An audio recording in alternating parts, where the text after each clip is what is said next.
Today on Brainpower, we're going to be creating images in DALL-E. Let's go ahead and jump right in.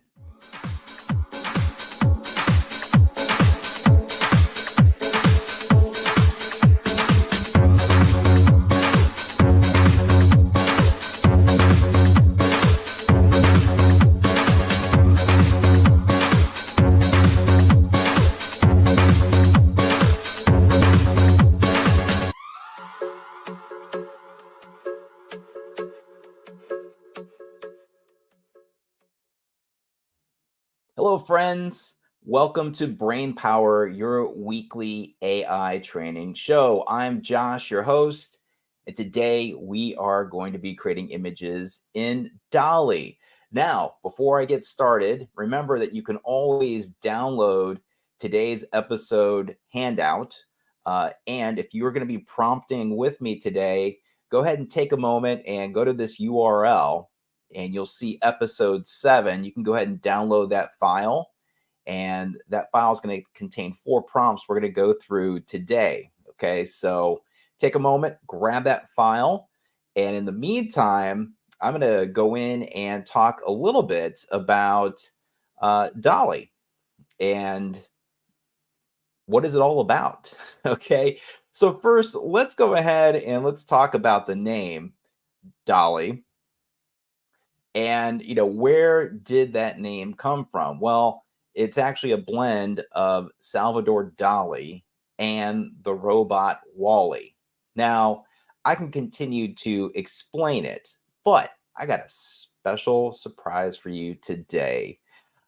My good friend, Chat GPT, the robot, is going to go into the details of where this name came from. And I believe Chad is reporting from a coffee shop today. Chad, can you give us some background on this name DALL-E and where it came from? So let's start with the basics. The name DALL-E might sound like something straight out of a sci-fi movie, but trust me, it's got more layers than an onion, or an ogre if you're into fairy tales. See this? The name is a blend of Salvador Dali and Wall-E. Salvador Dali, the famous surrealist artist known for his wacky mustaches and even wackier paintings. And Wally, the adorable trash-compacting robot from that movie that made you cry over a cube of garbage.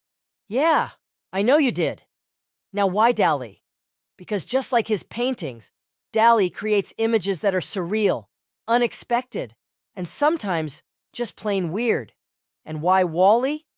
Probably because, like him, Dali is also kind of a trailblazer in a world full of, well, digital junk. Or maybe the creators just thought it sounded cool. Who am I to judge? I'm just a sarcastic robot. But here's the kicker. DALL-E isn't just a fancy name. It's a nod to the groundbreaking tech behind it. This AI can conjure up images from any text you throw at it. Think avocado armchair or a two-headed flamingo playing chess. Yeah, your move, reality. So, there you have it, folks. A name that's a quirky mix of art, cinema, and tech. It's like if your blender had a baby with a paintbrush and a movie ticket. Makes total sense, right? Well, that's all from me, Chat GPT. Remember, in a world full of ordinary names, be a DALL-E, or at least something that doesn't sound like your average coffee order. Catch you next time on the wild side of tech. Well, and it looks like that I was muted at the beginning of this show. Oh boy, how I love lives. Well, I got that resolved. And you just got that background on the name of where DALL-E came from. Okay, well, let's go ahead and let's get into details about how DALL-E works. All right, I want to go ahead and give you a little bit of background in this. And it's very interesting, in talking about just prompting with Chat GPT. It's very important, about the words that we use, right? Well, guess what? Words matter when you are creating images using DALL-E. And the way that DALL-E was trained is a process called CLIP, which is contrastive language input pre-training. And imagine taking an image and there is a caption with that image, And so there's a description. And so as the system is trained, it's trained in words or descriptions and then the associated image. Now, in this example, a corgi playing a flame-throwing trumpet. So the system may know what a corgi is, it may know what a trumpet is, it may know what fire is, and it has to put these things together, which it may not have ever done before, but has the power to do that, which is absolutely amazing. So, another example would be, if we have over here on the left-hand side some training data. So let's say that our system will go in and scan the caption over there on the left and the associated images there of the feats of strength. Okay. Well, that's in the training data. And the artist that created these images is David Willoughby. So in my prompt on the right, it says create an image of a feat of strength in the pen and ink style of David Willoughby. Well, what's fascinating about this is, it creates this image, but it also has people in the background from the 1800s, right? Or early 1900s. And that style carries through. So that's all inside of the training data. But again, it's those words that are describing the images that are really important. So words matter, right? They're really critical. In so much that, and you'll see this here in a moment, that Chat GPT through DALL-E will actually create words for you. Yeah. So in this example, let's say that we start with a very simple prompt. A dog having fun at an amusement park. Boy, is he ever having a good time. Well, that's not really descriptive. And so when you're working with DALL-E and Chat GPT, you can click on the image and click on the little information icon. I'll show you that here in a moment, to get the actual prompt that is running in the background. Look at the difference. So the prompt that I use is on the left, a dog having fun at an amusement park, but in the background, Chat GPT created a brand new prompt with all of these details to create that image. So that's very interesting, to get all that detail and richness, it needs to backfill with additional words. Now, when we're going in and we are creating our image prompts in DALL-E, there's some descriptors that are going to be extremely helpful when describing your image.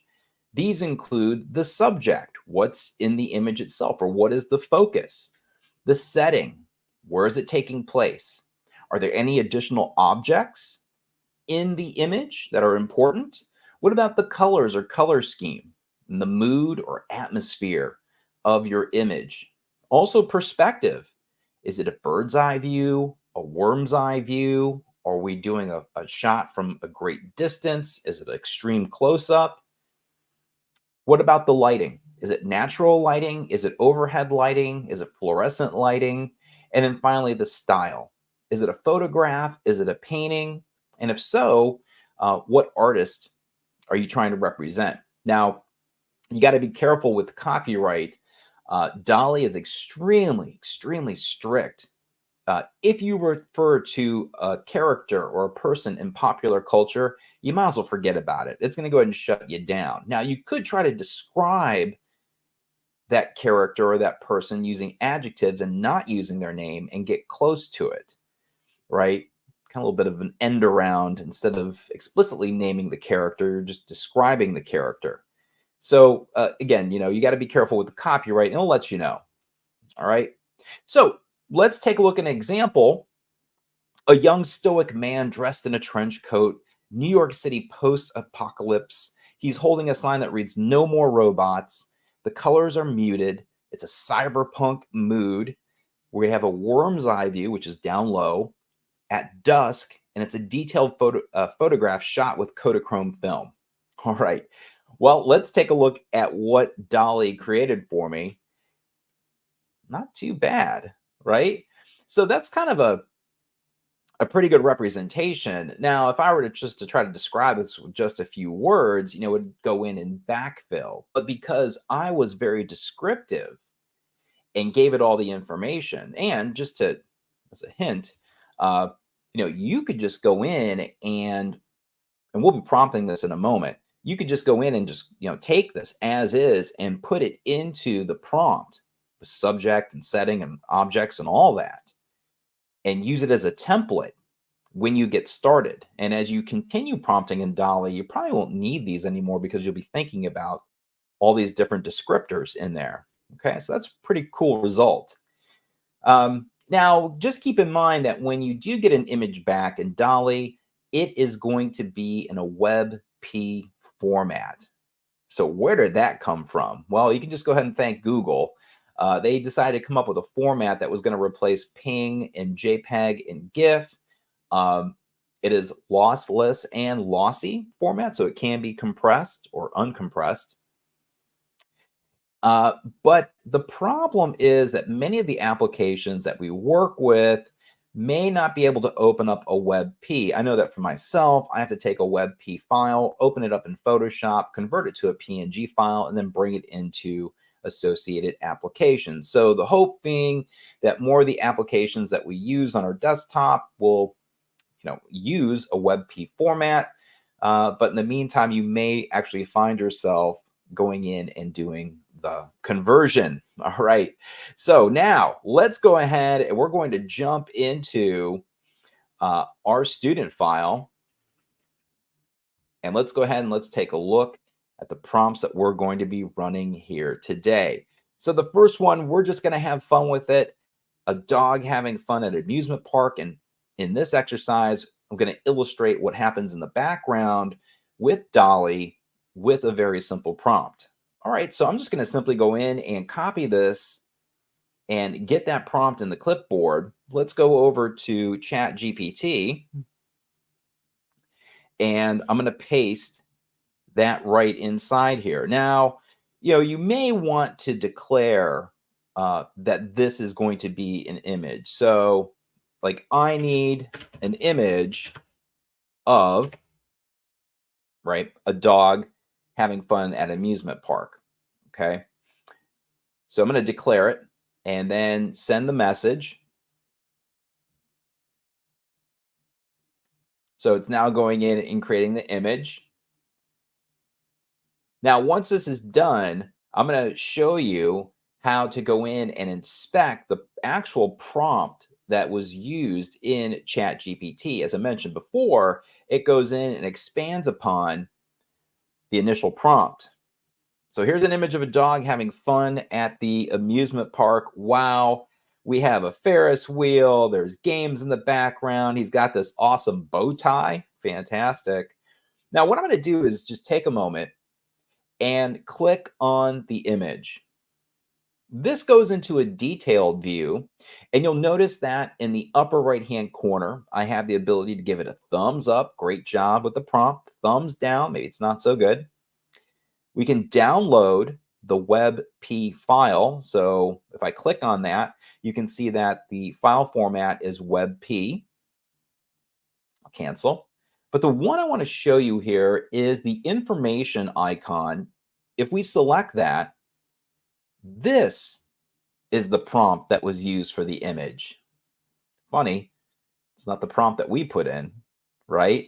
So to get this detailed image, ChatGPT will take your initial prompt, it will transform it, it will expand it, giving you all these details. And this is all based on probability. I mean, there is nothing saved anywhere that is creating this. So out of the model, it creates a brand new prompt. That prompt then goes through the image diffusion model and then builds this image.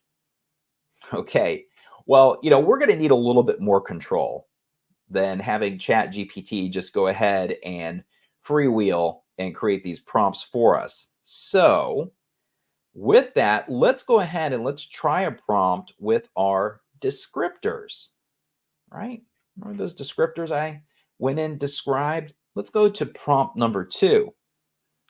So the one prompt that I showed you of the stoic man, right, in New York, that's the prompt we're going to run. All right. Now, what I love about this prompt is that if you are still learning the descriptors or the attributes that go into a well detailed DALL-E prompt, you can go in and just use this prompt as is with these descriptors and the colons and all that. So I love this because it gives me reminders in regards to things that I need to be thinking about as I write additional prompts for DALL-E. So I'm going to go in and copy this, and let's go back over to Chat GPT. I'll close out, and I'll want to go in and create a brand new chat for this. So I'll make a new chat. Again, I'm using GPT-4.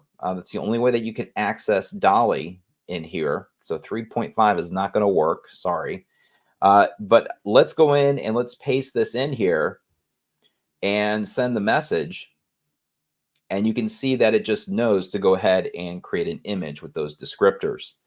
So it's going in and building the image. It should be interesting to see if it gives me the man holding the sign and if the words on the sign are going to have the correct spelling. In preparing for this show, I had to actually run through the prompt a few times to get the sign to come up properly. Let's see if it works here today. And it does. Ooh, very dramatic. Okay. So that looks pretty wild. No more robots. It makes me want to like throw this into HeyGen and animate it. Give it a video type look. But we could tell that many of the descriptors that we are using here in this have been applied. All right. But keep in mind that even though we have gone in and we have used this template, Chat GPT is still going to expand upon the words that you put in here. Let's take a look. So let's select the image. Let's select information. And now you can see that it is more of a paragraph style, but utilizing a majority of all the descriptors that we leveraged, right? So pretty cool. I mean, I don't see any major discrepancies in here, but it just went in and pretty much put everything into a paragraph style. So I don't see anything new here, except maybe like the word dystopian. I didn't use that. Cyberpunk. Yeah, that's about it. Everything else looks to be in there. All right. Very good. So, now that you have a template or descriptors to go in and use, you can riff off of this and use it as a foundation as you continue to create additional images in DALL-E. All right. So let's take a look at another prompt that has a little bit of a scenario in it. So in this instance, we're going to take a look at a prompt that deals with a slips and spills situation at a restaurant, okay, fast food restaurant. So back over to the prompts we go to, and let's take a look at prompt number 3. A photograph depicting 2 fast food workers wearing uniforms with aprons and caps stand behind the counter with a surprised expression on their faces. They're inside the fast food restaurant interior. In front of them, a coworker has slipped and is falling on the floor, which is wet with a noticeable water spill. The grill area is in the background with burgers and fries being cooked. The scene captures the moment of surprise and concern among workers. The photo was shot with a Canon 5D camera. All right, very descriptive. Now, what should be interesting is when we apply this prompt to see if ChatGPT changes the prompt at all once the image is rendered. So I'm going to go ahead and grab that. You'll notice that, I don't have any of the descriptors labeled in here like the prior prompt, but, many of the details are there. All right, so that prompt is in the clipboard. I'm going to go back over to Chat GPT, create a brand new chat, and paste that in there. This is ready to rock. So I'm going to go in and run this. and it is creating the image. It's always funny when these images come up, at least in testing, to see the expressions on these workers' faces here. Whoa, we have a major situation. We got 2 people down. I was only asking for 1. And they are very, very surprised. Well, let's look at the info.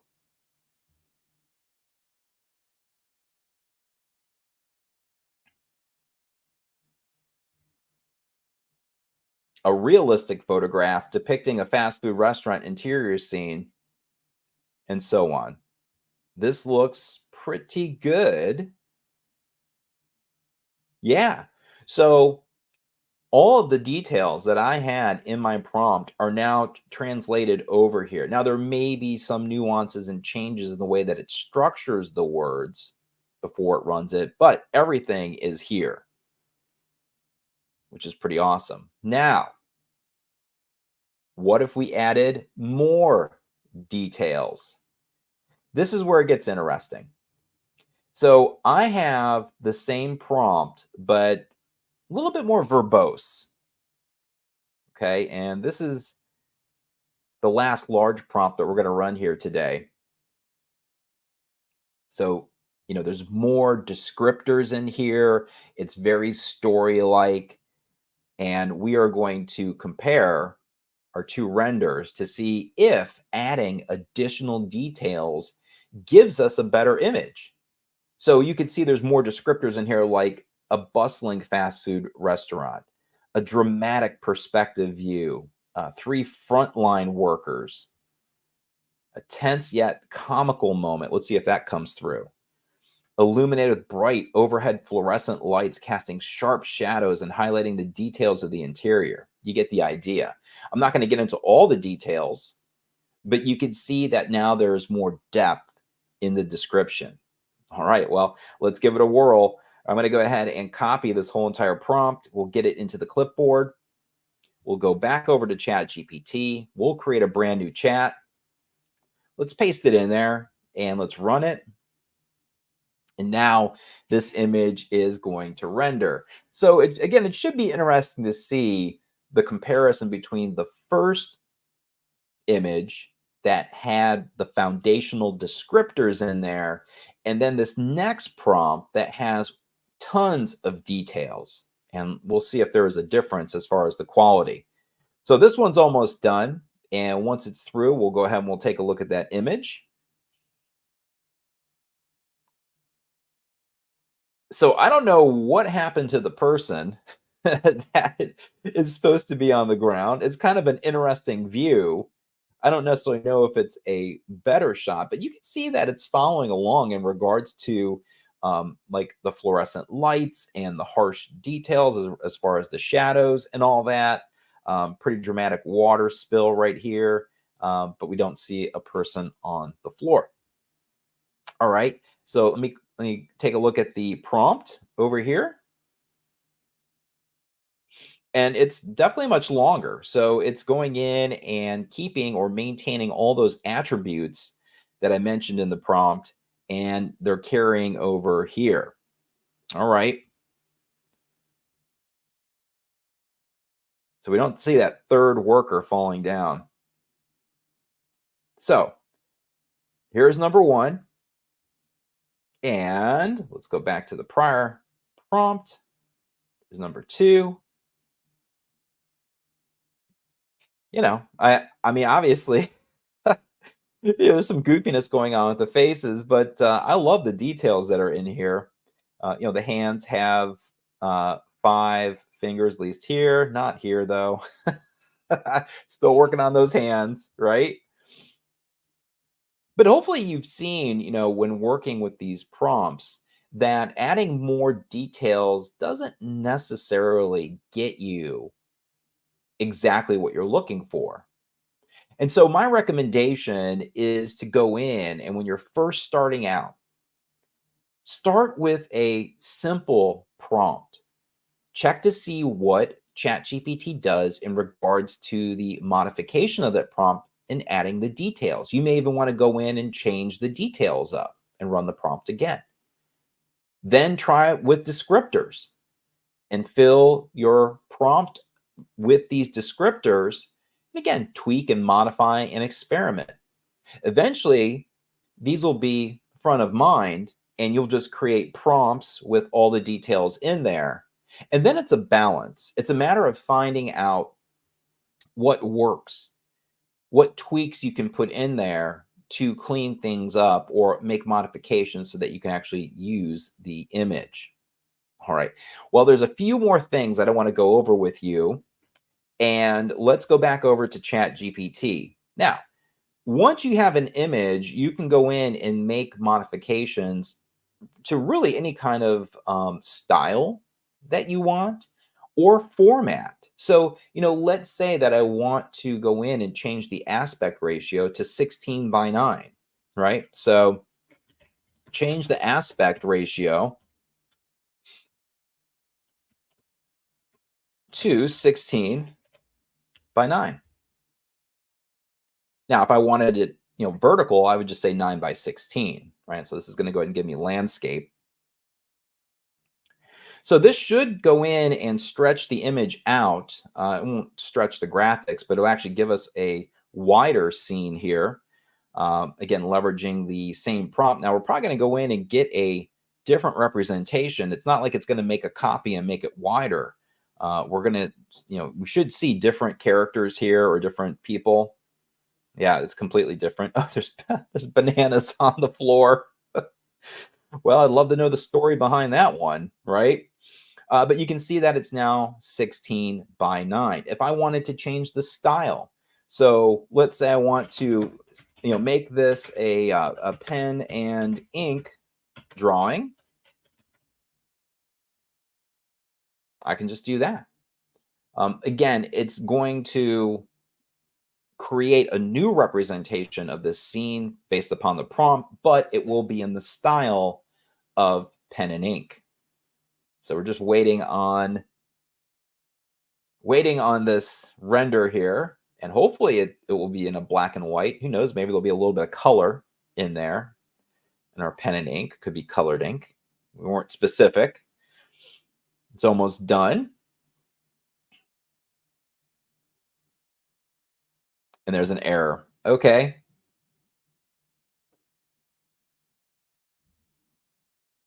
One more time. Try again. We'll give it another go. All right. So in the meantime, while we're waiting for Chat GPT to render this image out, DALL-E to render this image out, make sure that you go in and practice. Try different types of cameras or camera film. Try different types of lighting.